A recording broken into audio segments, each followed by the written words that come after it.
আমাদের ৬ দফা দাবিকে সামনে রেখে বিভিন্ন কর্মসূচি পালন করেছি। আমরা আজকে তার ধারাবাহিকতায় সারা বাংলাদেশের ন্যায় আজকে আমরাও ঠাকুরগাঁ জেলা সিভিল সার্জন মহোদয়ের সামনে অবস্থান কর্মসূচি পালন করছি।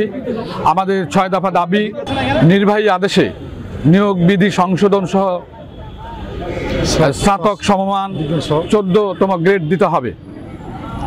ইন সার্ভিস ট্রেনিং সাপেক্ষে আমাদেরকে টেকনিক্যাল পদমর্যাদা সহ 11তম গ্রেড দিতে হবে। পদোন্নতির ক্ষেত্রে ধারাবাহিকভাবে উচ্চতর গ্রেড প্রদান করতে হবে। আজকের অন্তর্বর্তী সরকারের কাছে আমাদের আবেদন, আমাদের এই ন্যায্য দাবিগুলো, আমাদের এই অধিকারগুলো মেনে নিয়ে আমরা দীর্ঘদিন ধরে আমাদের দাবির কথা বলে আসতেছি।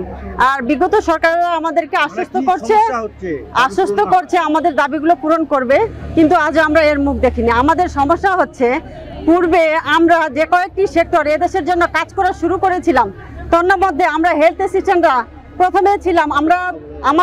আমাদের গ্রেড ছিল 16তম, আর প্রাথমিক বিদ্যালয়ের প্রধান শিক্ষকের গ্রেড ছিল 17তম। ওয়ালটন এখন দেশের সীমানা পেরিয়ে পৌঁছে গিয়েছে 50টিরও বেশি দেশে। ওয়ালটন, ঘরে ঘরে বিশ্বজুড়ে। ব্লক সুপারভাইজারের গ্রেড ছিল 17তম এবং ইউপি সচিবের গ্রেড ছিল 16তম। এখন 2025 সালে এসে দাঁড়িয়েছে আমাদের গ্রেড সেই 16তমতেই আছে। ব্লক সুপারভাইজারের গ্রেড আছে 11তম, প্রধান শিক্ষকের গ্রেড এসে দাঁড়িয়েছে 10তম, ব্লক সুপারভাইজারের গ্রেড এসে দাঁড়িয়েছে 11তম, আর ইউপি সচিবের গ্রেড এসে দাঁড়িয়েছে 11তম। কিন্তু আমরা সেই 16তম গ্রেডেই পড়ে রয়েছি।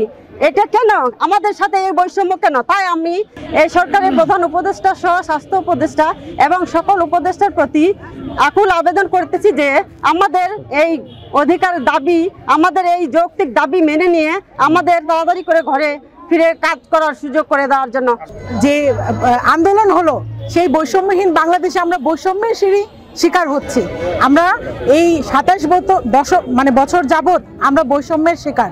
তাই আমাদের সরকারের কাছে আকুল আবেদন, এই বৈষম্যহীন বাংলাদেশে আমাদেরকে বৈষম্যহীন জাতি হিসেবে আমাদেরকে অগ্রাধিকার দিয়ে আমাদের নিয়োগ বিধি সংশোধন করে স্নাতক সংযোজন করে 14তম গ্রেড যেন সরকার আমাদের অনতিবিলম্বে দেয়। করোনাকালে জীবনের ঝুঁকি নিয়ে সবকিছু ভ্যাকসিন দিচ্ছি এবং কলেরা নির্মূল করছি, পোলিও নির্মূল করছি। আমাদের স্বাস্থ্য সরকারের অবদান অনেক। আমি বিশেষ কিছু বলতে চাই না, আমি বলতে চাই আমরা স্বাস্থ্য সরকারি জাতি বঞ্চনার শিকার। আমরা আমাদের সমাপর্যায়ে যারা ছিল, আমার পূর্ববর্তী বক্তারা বলে দিয়েছে সব কিছু, আমরা কত বৈষম্যের শিকার। আমরা 16তম গ্রেড ছিলাম প্রথমে, আমরা ছিলাম প্রথম সারিতে। এর আগে প্রাথমিক শিক্ষকদের 17তম ছিল, পুনঃ 12তম আসছে। ইউনিয়ন সুপারভাইজার 17তম ছিল, 11তম আসছে। ব্লক সুপারভাইজার 17তম ছিল, 10তম আসছে। যাই হোক, আমি এত কিছু বলতে চাই না। আমি বলতে চাচ্ছি, আমরা যে আজকে যে উপস্থিত হয়েছি ঠাকুরগাঁ জেলা সিভিল সার্জন কার্যালয়ের সামনে অবস্থান কর্মসূচিতে, আমাদের মূল দাবি হচ্ছে 6টি। আমরা সারা বাংলাদেশে 1,20,000 স্থায়ী এবং অস্থায়ী টিকা কেন্দ্রের মাধ্যমে স্বাস্থ্য সহকারীগুলো টিকা প্রদান করে থাকি। এই টিকা প্রদান যদি টেকনিক্যাল হয়ে থাকে, আমাদের পদ কেন টেকনিক্যাল হবে না? আমরা শুধু আমাদের ন্যায্য অধিকার চাই, আমরা ন্যায্য দাবি চাই, আমরা টেকনিক্যাল স্কেল চাই। যদি ভেটেরিনারি ফিল্ড অ্যাসিস্ট্যান্টগুলো ওরা যদি টেকনিক্যাল গরুর টিকা দিয়ে যদি টেকনিক্যাল স্কেল পাই, আমরা সৃষ্টির সারা জীব মানুষকে টিকা দিয়ে আমরা কেন টেকনিক্যাল স্কেল পাবো না? এটাই আমরা সরকার বাহাদুর কাছে আমরা জানতে চাই। বিগত সরকার আমাদেরকে বিভিন্নভাবে আশ্বস্ত করেছে, কিন্তু আমাদের আমলাতান্ত্রিক জটিলতায় আমাদের এই দাবি বাস্তবায়ন হয় নাই।